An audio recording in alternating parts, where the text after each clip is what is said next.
Big topic of conversation all summer long is the state budget and when the state budget would be finished. There were some major disagreements. It had to be agreed upon. And the leadership said we're going to take our time and get it right rather than rush into it. And one of the folks that was in the room negotiating it, making decisions about how the tax money will be spent in this state is the Speaker of the House of the great state of North Carolina, Tim Moore, who is doing a great job for the taxpayers and the citizens of North Carolina. One of the true gentlemen that I've gotten to know from Raleigh and doing a super job. And Speaker Moore joins us on the telephone this morning. Good morning, sir. How are you?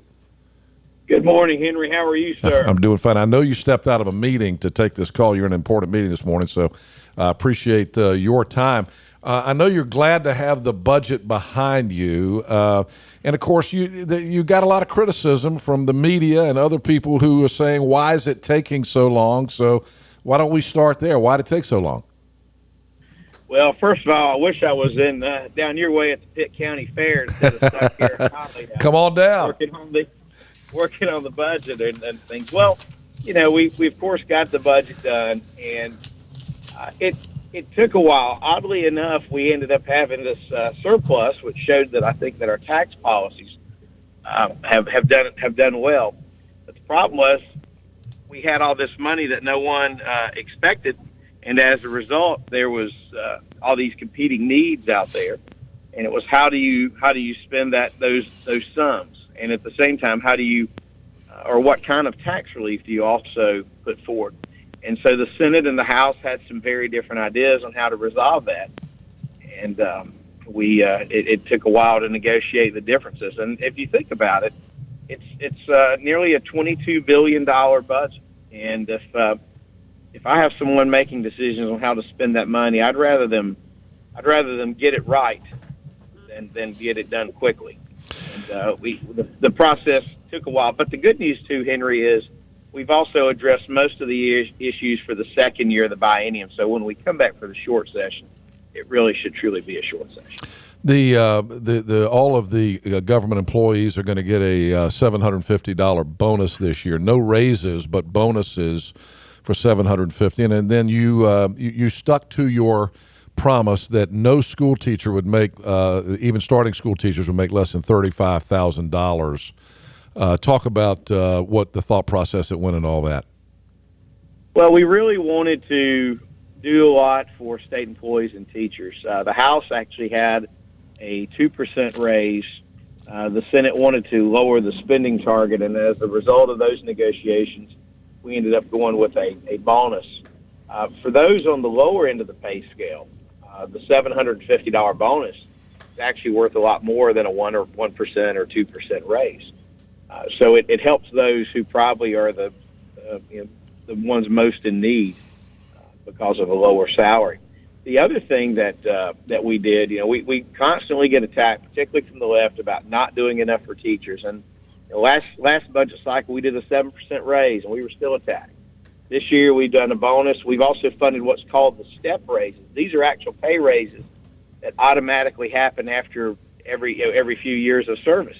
We fully funded that for education and then the court system and highway patrol.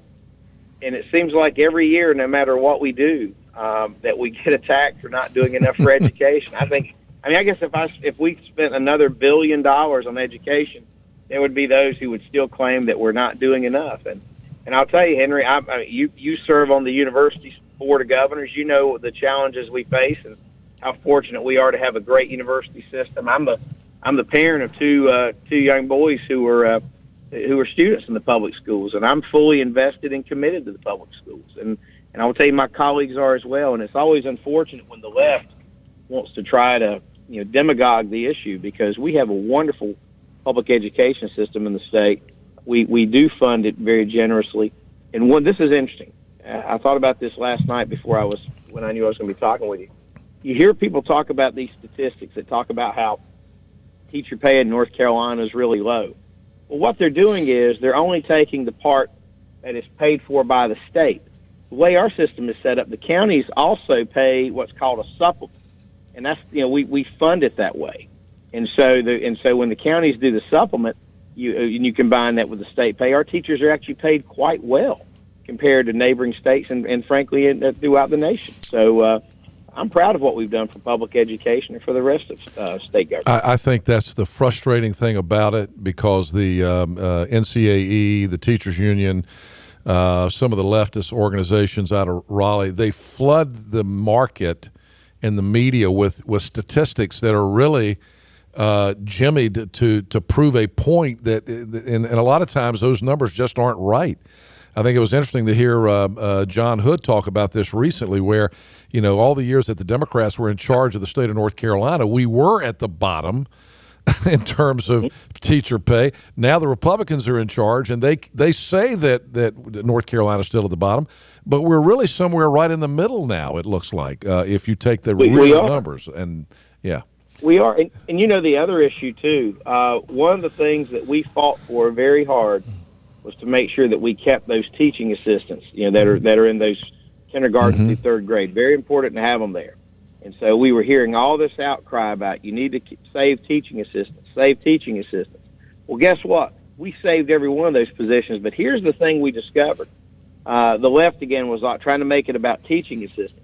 What was happening is a lot of school districts were getting that money, and they weren't even using it for teaching assistants. Excuse me. They were using it for other things. There was budget flexibility. They could take that money for TAs and use it for whatever they wanted to use. Right. And so there was there was a little bit of intellectual dishonesty on that issue. So what we did this year in the budget was we said, hey, we fully funded TAs, and guess what? You have to use that money for TAs. Now, personally, I think we ought to give flexibility to use it for teachers or TAs, but the ultimate compromise was that we were going to do it for teaching assistants. And we fought hard and succeeded in keeping all of the TAs fully funded throughout the session and throughout this budget. Speaker of the House Tim Moore on the telephone with us, and the state has just finished a budget. You've got more work to do. You're still going to be in session until you finish up some of the other big issues. Sounds like you crossed one of the major hurdles this week. We finally have an agreement on Medicaid, which if you folks had not done something about that, I'm afraid that Medicaid is going to bankrupt the state. It's just become a huge issue and sucks up a lot of the resources in the state. Are you comfortable with with the agreement that was just made? It's so complicated. I think you'd have to have a medical degree to almost understand it, but it's kind of a hybrid of what the physicians and hospitals wanted and kind of a managed care kind of a program. Is that an accurate way of describing it? You perfectly described it. It is a hybrid model that has elements of managed care and then also what's called provider-led entities. And at the end of the day, what it's designed to do is, instead of paying for fee for service, if anybody's been to the hospital, you go and you charge X amount for this test and X amount for that test and this procedure and all. What this is doing is moving away from where you're paying for procedures under Medicaid, and you're paying for whatever the disease was, and then kind of as an outcome-based approach. It's just sort of I won't call it a flat fee, but it's a way to try to contain cost and to rein that in. You're correct. Medicaid has grown exponentially as a part of the budget, and if we had followed what Obama wanted us to do, we would have added another 25% to the people on Medicaid. And I'm of the belief, and I think most conservatives are, that Medicaid is truly there for people who cannot help themselves. They are unable to. But someone who is simply unwilling to get up and go get a job and take care of themselves should not be riding the system. I've always felt that way, and that's where our majority is. Can I change gears on you? Sure, here absolutely. From Medicaid to another bill we passed? Absolutely. One other bill we passed that I think is I have to say the most important bill other than the budget is the one I'm about to mention, and that is the Economic Development Bill, Yeah. House Bill 117. That was my next question to you, front page of the News Observer this morning.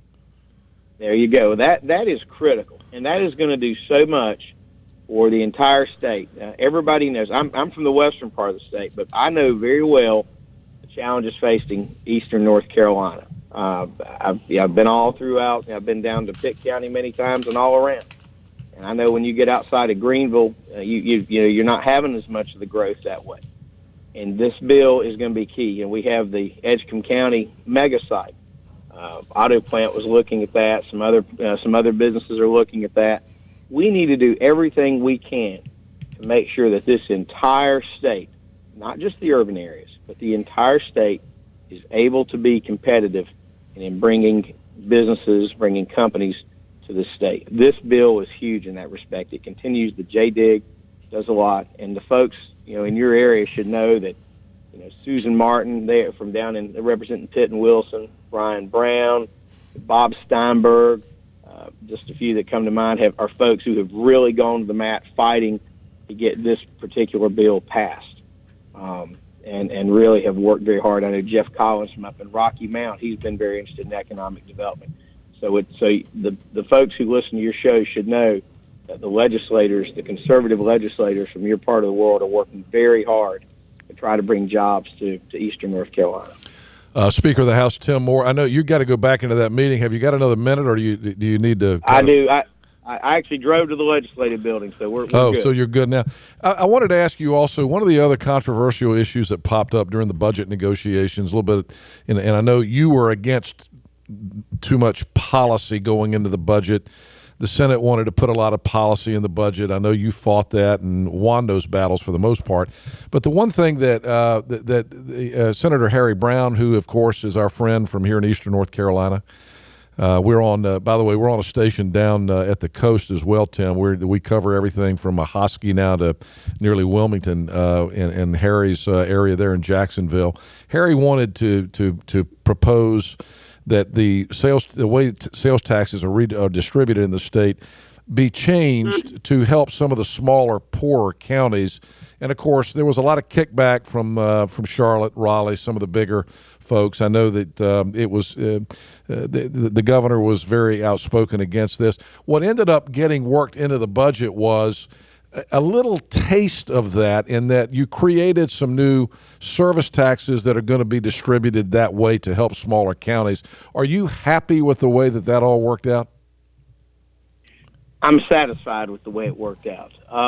It was, I think, it's like anything else, Henry. It was a compromise. Yeah. And I to say that I was enthusiastic about it would not be honest. But I was.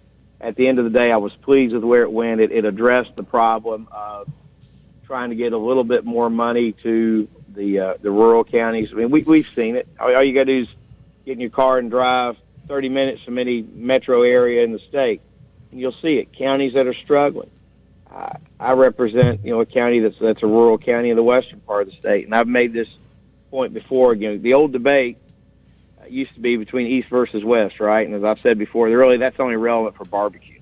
But as far as economic conditions, I would tell you that probably Hyde County is very similar to Rutherford County, and a lot of the issues they're facing. Obviously, Rutherford has a lot more mountains and hills, and Hyde's pretty flat with a lot of bears.